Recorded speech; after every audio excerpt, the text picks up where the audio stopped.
What is up, Gunpla modelers? This is Strider Prime bringing you a new edition of Gundam Models. And yay! I won. Not my Master Grade Gunner Zaku Warrior Lunary Hawk kit that won. No. But my F-33 Stork Carrier from that series I can never pronounce or say. I won it at Mosquito Con. This was category number 37, science fiction. It was sci-fi factual. Oh no, sci-fi fictional, of course. And this was third place. So I won third place with this little guy, which, quite frankly,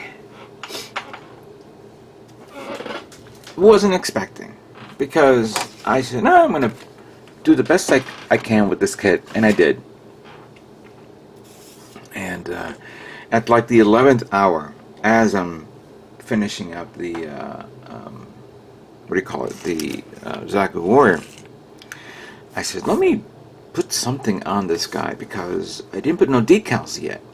So I did, and I just, actually to tell you the truth, I only put what I thought was appropriate. And what you see here are the leftover decals from the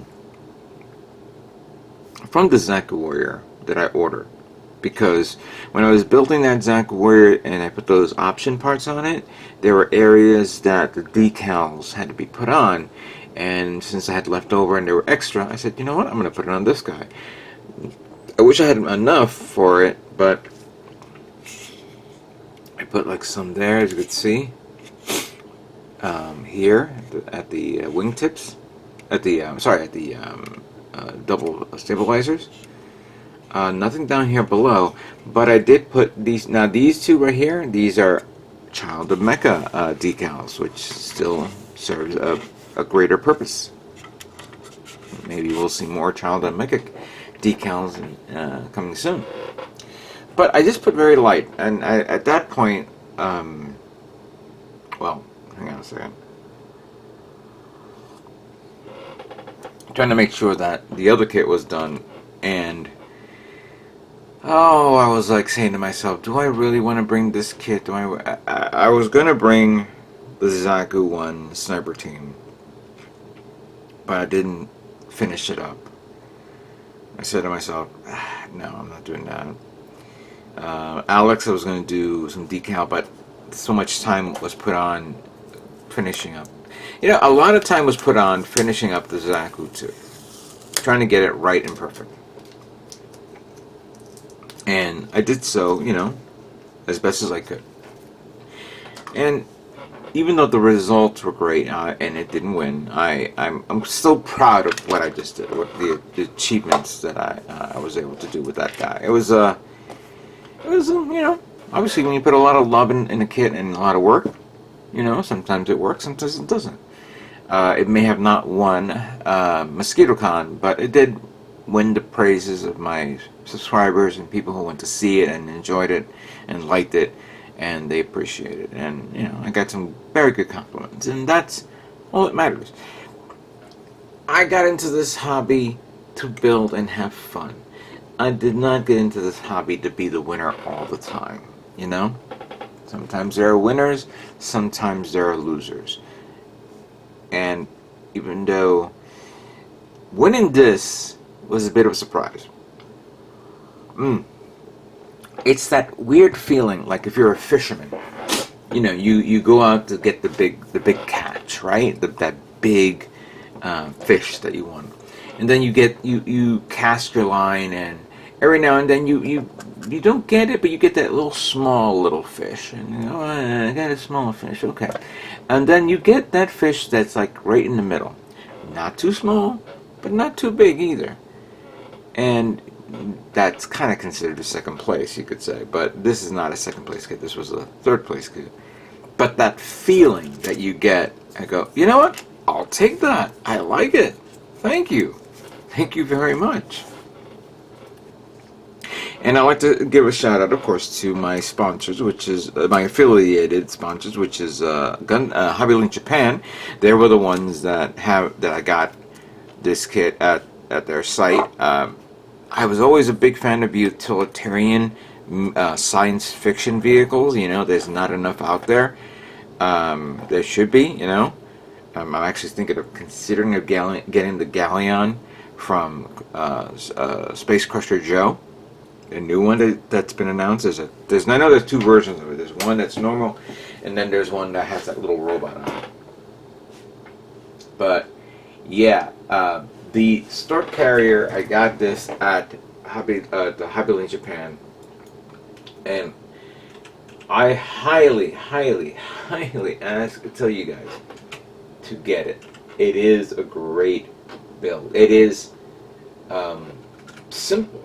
You guys see my videos. It was a simple, straight up build. It nothing crazy, but it opens up for a lot of interesting customizations. You know, you can customize this all you want.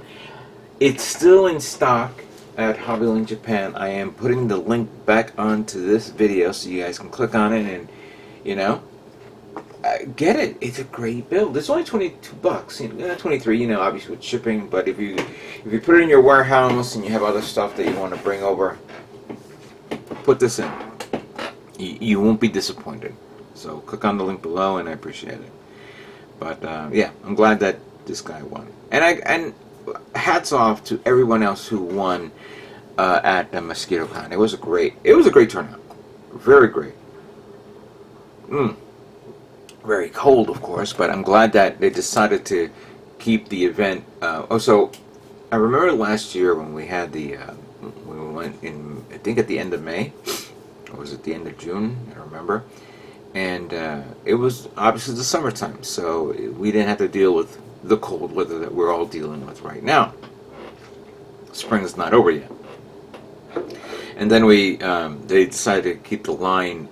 They did the line inside the facility, so obviously you didn't have to freeze yourself outside. And you know, I got there very early, around 8:45, and there were still like a dozen people like waiting to get in. You know, I paid my entry, went in, set up my table as you've seen in my last video, and then I just started to absorb, take in everything, you know, enjoy the moments. There were some great builds. Obviously Gundam is one thing, you know. The new Gundam was a great build that I saw that, and I think it, you know, in all due fairness, I guess I'm so tired I don't even remember who won first place, but I've heard it was split decisions, so that's great. There was one of the SD kits that was a teacup won, and I think third place, but that was great. I'm very happy that everybody won there. But for the other kids, like there was this massive I think it was 1/48 scale submarine with a cutaway where you saw the inside of the crew and all that stuff. LED light, that was great. That one, of course, that was great. I remember seeing a T-34 tank. I think it was a 1/16 scale. That was also huge, but that was a huge build, very big. Many people pointed out this picture of a tractor pulling a tank, and obviously because of what's going on right now, you know, it was bound to happen. I knew from the start that the minute this picture, or sorry, what was happening now, and I'm not going to mention it, but you know, we all talk about it. What was happening over there, somebody's going to make a model kit of that, or something similar to it. And I can imagine many hobby stores that have the model kits of tractors are being sold out crazy because I'm going to try this idea, and sure, fair enough, they did it.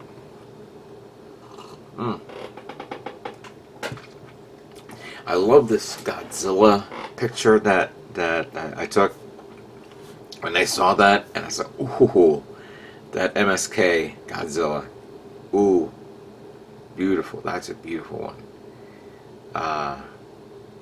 Yeah, it was great. It was great. But you know, obviously pictures is one thing, but the video shows more. You know, so it's in. I posted it yesterday. It garnered a few views here and there, and I appreciate it. I appreciate, of course, the members of Mosquito Con and the the International Plastic Model Society for. You know what? I have to say, you guys. Even though you have not said, yeah, do it. We don't mind.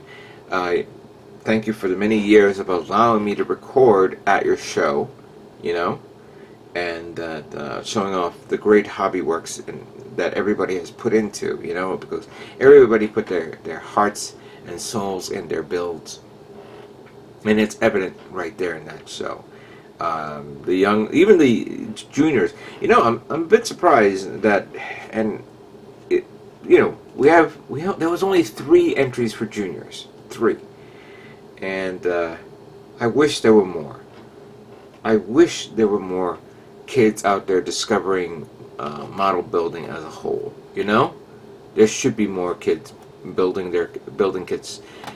First time builders and has never got into it, and they see their parents do it or their uncles or their aunts, and you go, hey, maybe I should try it. And I hope we as years pass, we see more juniors bringing their A game as well, because without them, we won't have future model builders as a whole. It all starts with the youngsters. It all starts when we were kids. We all remember us, our parents getting us a model kit, and we try to. Obviously, back in the day, it's a different story. But now, trying to get someone's attention is another thing. But I'm glad that these kids won. I really did. But turnout was great. I can't wait for next year. Like I said, I didn't want to bring a lot of kits. At first I was. And I was so tired. I actually went to bed early. And I couldn't even sleep. I don't know why. But I said, you know what? Malice Kenbu, Stork Carrier, Alex 2.0, and the Zaku Warrior. Those 4 kits should be sufficient enough. And there you go. There you go. I was very happy with the results. And I hope everyone enjoyed the show as well. Now, you guys are probably asking me, did I get anything over there? Well, I got a few things, but I didn't go crazy purchasing things, because, in all due fairness, I have a lot of stuff. The things that I purchased, and I'm going to put this guy to the side for a bit. Well, even though I already have a bottle, I definitely need another one. And I got another bottle of Mr. Color Leveling Thinner. This is something that is gold. Oh, you know what? When I was there, I saw it. There was like 5 bottles of this. And then I go, I'll get back to this in a minute. And then I come back about maybe half an hour later. There was only 1 bottle. And they go, nope, that's mine. I'm taking that before somebody takes it. Been on an expensive side, but it doesn't matter. This thing is gold. Gold. Speaking of gold, I was looking for this, or something similar to this, and going all over the place trying to find photo etched parts for the USS Wasp, which is a World War II aircraft carrier. And I had like extra aircraft for that, but I wanted to get photo etched parts, and I couldn't find it, and I kept on looking, and I couldn't find it specifically for that, because they never made that. Or they did, and it was very limited. It's hard to find and expensive as hell. Until I came across this. This is Tom's Modelworks 1/700 scale set number 700 US carrier set. I had to ask the guy, hey, is this for US aircraft carriers for World War II? And he went away, he talked to somebody, and they says yes.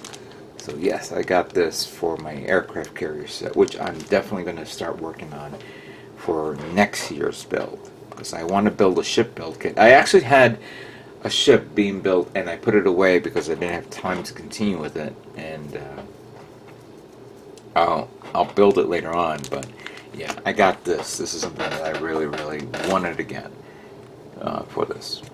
Now there was the raft. Then I'm always on the cheapy side, you could say. And some guy was selling this for $5, so I picked this up.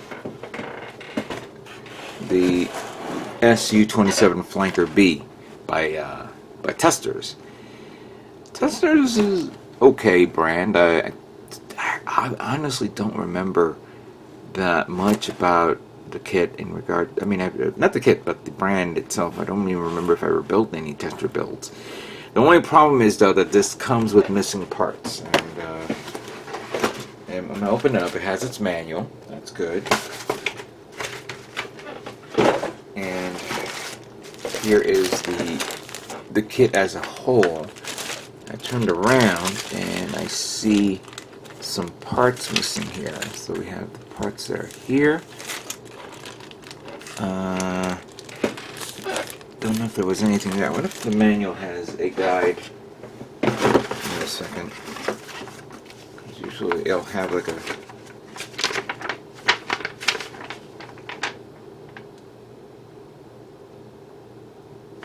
Oh, interesting. So what's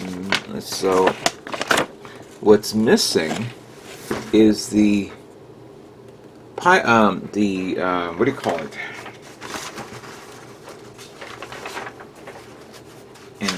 And I'm being lazy because I know what it is, and maybe it's too early in the morning. The parts that hold up the weaponry, the missiles, air-to-air missiles, the parts that holds up the missiles, period. There are 6 of them, and somebody decided to take all 6. Probably they had a kit bash it on another kit. You know what? It doesn't have to have the missiles. It could be without it. I don't see anything else missing. I see the tires. I see everything else. So yeah. There you go. A beat up box, $5. Can't complain. Now there were raffles. And there were blue raffles, there were red raffles, and there were the gold raffles. And they had this, for the gold raffles, they had these massive, they had a 1/48 scale Osprey by, I believe, Hobby Boss. But it was a huge kit, so I had must have a ton of stuff. And there was this 1/16 scale Stug that in the video you'll see it. But the only thing I got was this Nike Hercules Douglas ground-to-air missile set from Revell. This is a classic kit. Don't know what year it came out, and I don't know if this is actually a remold, but the box itself is on the old side, and it's not a new box set, you could say. So this is kind of considered a 20-year-old kit. So if I build this will probably be for the 20-year-old line kits. And then for something a little bit nicer, I got this FW 190A4 JG1 OSU. At first I thought it was a Japanese plane, but it was actually a Focke-Wulf. But this is from DML Dragon 148. Not bad. Not bad at all. Not bad at all. Alright, that is nice. Alright. Here's my entire group of model kits that I brought to the show. And one final note that I guess maybe I did not mention, I did find the part for the Zaku Warrior, which of course was right above my head. I was like preparing that part for the using the molding clay for, you know, to cast and make a resin kit. And I had the part inside the a container that I made for 3 days. According to this, it should have been done within a day. 3 days. And every time I touched it, it was gummy. It did not solidify. It did not harden. And I was saying, what the hell am I doing? What the hell's going on with this product? Was this a defect or anything like that? I don't know. I was like so worried and upset that, you know, this was not going to happen. And then I decided to open the window that's to the right of me, just to get some light inside the house. And just, you know, try to, you know, refresh my head and say, okay, what's going on? And as I turned to my left and I looked the shelf above me, the part was right up there. I must have moved around some stuff. I put the part up there, not realizing that I did it there because it was so black. I didn't see it, and the reflection of the light hit it. I immediately pulled out that other part from the molding thing, which of course it was still gummy. It was like gum. It turned into gum, and I had to take it I had to wash it with hot water and use an old brush to remove the leftover parts. And then I just re-spray painted both parts, put them on, and then called it a day. And I said, now I'm done. Now I'm done. Yeah. That's my life. That's what I go through every day. Somewhat. Not all the time. But other than that, I like it. It's one of my more prettier kits that I've made. Maybe I'll take it to another show that may present itself. Somebody clued me in on something that's coming up at the end of the year. No, not San Diego. I'm not planning to take a trip to there. I wish, but no. But yeah, I'm proud of the Stork Carrier, and I hope you guys enjoyed the video as well. So thank you very much again for your comments and constructive criticism, because I like constructive criticism. I like it when you guys tell me what you think this should have been, what your ideas was, because then that helps me improve my craft, my outlook. I think I almost got burnt out, but not completely. So I'm going to take a small little break before I work on something. I have some videos that I've already done prior that I was going to release during this month of March, but I said no, I'll save it for April. So this week will be done. Then I'll take a week off break, and then we'll move on to the next, and then the next, and then the next. That's how it is these days. Again, I'd like to thank you guys all for watching. And what can I say but stay tuned for more Gundam models yet to come. You guys all have a great day.